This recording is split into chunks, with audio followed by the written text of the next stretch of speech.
What's up mga kaguro at mga mag-aaral? Ako muli ang inyong online teacher, Sir Franco, para sa panibagong aralin sa pag-aaral ng kasaysayan at lipunang Pilipinas. Sa araling ito, dadalhin natin ang ating pag-unawa sa kalikas-kayang pag-unlad sa mas malalim na antas. Pag-uusapan natin kung paano ito nauugnay sa katarungang panlipunan o social justice. Dahil tandaan, hindi magiging likas kaya ang pag-unlad kung hindi ito patas, makatao at makatarungan. Pagkatapos ng araling ito, inaasahan kong mas mauunawaan ninyo kung paano magkakaugnay ang hustisya at kaunlaran. Makikilala natin ang mga isyong panlipunan na kailangang tugunan at sa huli, makabubuo kayo ng sarili ninyong proyekto para sa patas at likaskayang lipunan. Bago tayo magsimula, tingnan muna natin ang mga sitwasyong ito. Mayamang lungsod, kontra sa mahirap na komunidad, mga batang nagtatrabaho abang iba ay nag-aaral. Ano ang napapansin mo? Makatarungan ba ang mga sitwasyon? Sa ating lipunan, may mga taong nabubuhay ng may kaginhawaan, habang iba naman ay patuloy na naghihirap. Ito mismo ang gustong solusyonan ng katarungang panlipunan, ang pagbibigay ng patas na pagkakataon para sa lahat. Noong nakaraang aralin, tinalakay natin ang likas-kayang pag-unlad. Natutuhan natin na ito ay pag-asenso na hindi sumisira sa kalikasan at lipunan. Ngayon, dagdagan natin ang ating pang-unawa. Paano magiging tunay na likas-kaya ang pag-unlad kung hindi ito makatarungan? Yan ang ating tatalakayin. Ang katarungang panlipunan o social justice ay hindi lang tungkol sa batas o hustisya sa korte. Ito ay tungkol sa patas na oportunidad para sa lahat, mayaman man o mahirap, lalaki man o babae. Kapag may katarungang panlipunan, ang bawat isa ay may pantay na karapatang umunlad, makibahagi at mamuhay ng marangal. Basahin natin ang isang sipi mula kay Pangulong Manuel L. Quezon. Social justice is not socialism, it is humanism. Si Pangulong Manuel L. Quezon ay isa sa mga unang leader na nagsulong ng katarungang panlipunan sa bansa. Para sa kanya, hindi ito tungkol sa pagkakapantay-pantay ng yaman, kundi sa pagbibigay ng pantay na karapatan at pagkakataon sa lahat ng mamamayan. Ibig sabihin, ang lipunan ay dapat magsilbi sa tao, hindi lang sa mga makapangyarihan. Isang sipi naman mula kay dating Pangulo Benigno S. Aquino III. Kung walang korap, walang mahirap. Diba napaka-famous ng linyang ito ng ating late former president? Binigyan diin naman niya ang ugnay ng integridad at katarungang panlipunan. Sabi nga niya, kung walang korap, walang mahirap dahil ang katiwalian ay sagabal sa patas na pamumuhay at likaskayang pag-unlad ng bansa. Kapag may malinis na pamahalaan at mamamayang responsable, mas nagiging patas at likaskaya ang kaunlaran.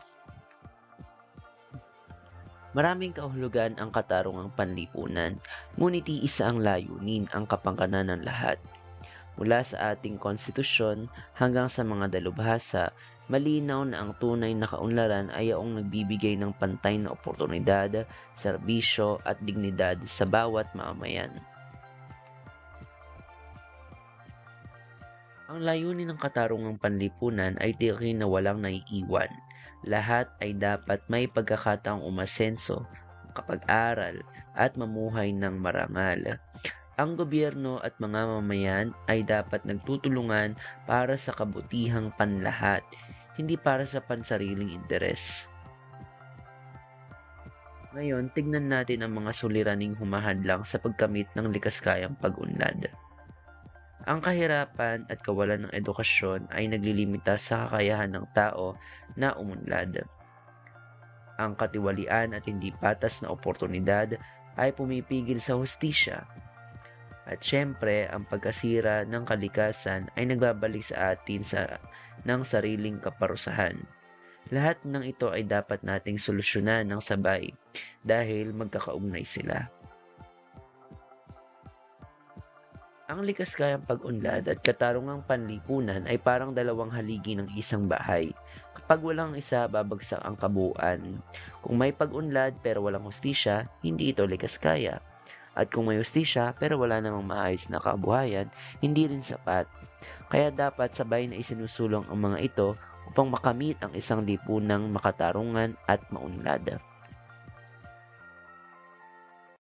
Magsagawa tayo ng mga gawain. Ang unang gawain natin ay sitwasyon suri. May iba't ibang eksena tayong babasahin na madalas nating makita sa lipunan. Pag-isipan mo kung ito ba ay makatarungan o hindi. Ang layunin nito ay mabuksan ang ating kamalayan na ang maliit na desisyon ng tao ay may malaking epekto sa katarungang panlipunan at likas kayang pag-unlad. Sa gawain naman na ito, pagtitimbangin natin ang mga issue sa lipunan na nagiging hadlang sa likas kayang pag-unlad. Halimbawa ay ang kahirapan, katiwalian o kawalan ng edukasyon. Ilalagay sa talahayanan ang sanhi, epekto, at iyong suhestyon kung paano ito masusolusyonan.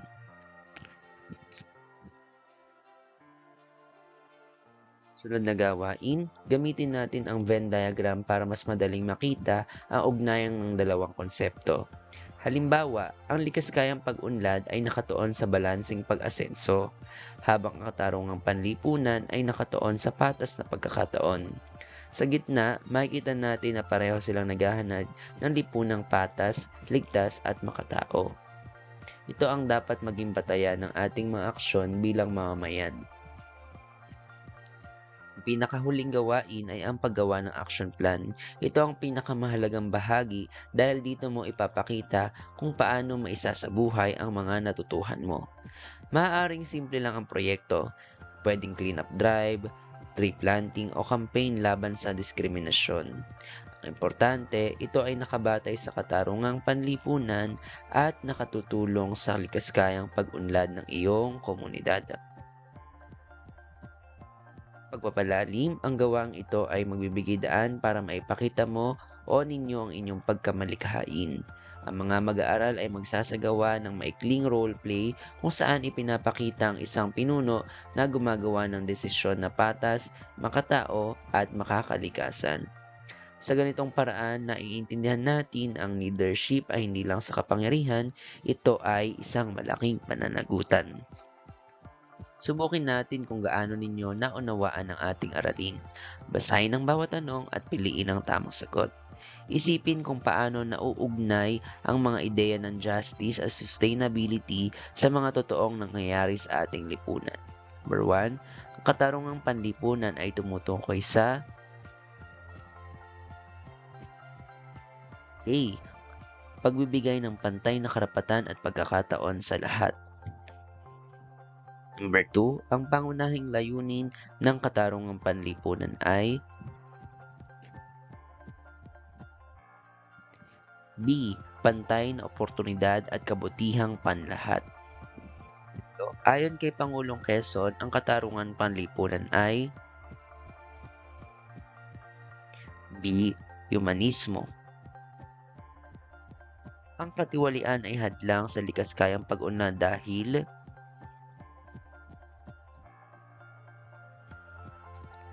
B. Natatanggal ito ng tiwala at oportunidad sa mga mamamayan. Panghuli, ano ang pagkakatulad ng likaskayang pag-unlad at katarungang panlipunan?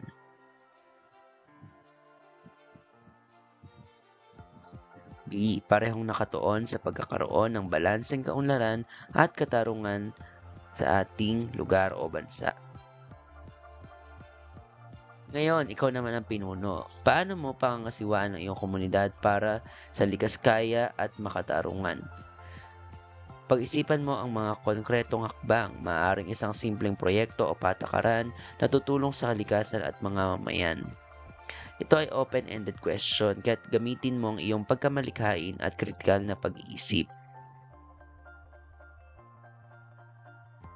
Magandang pagkakataon na sagutan ng mga tanong na ito upang pagnilayan ang lahat ng ating tinalakay.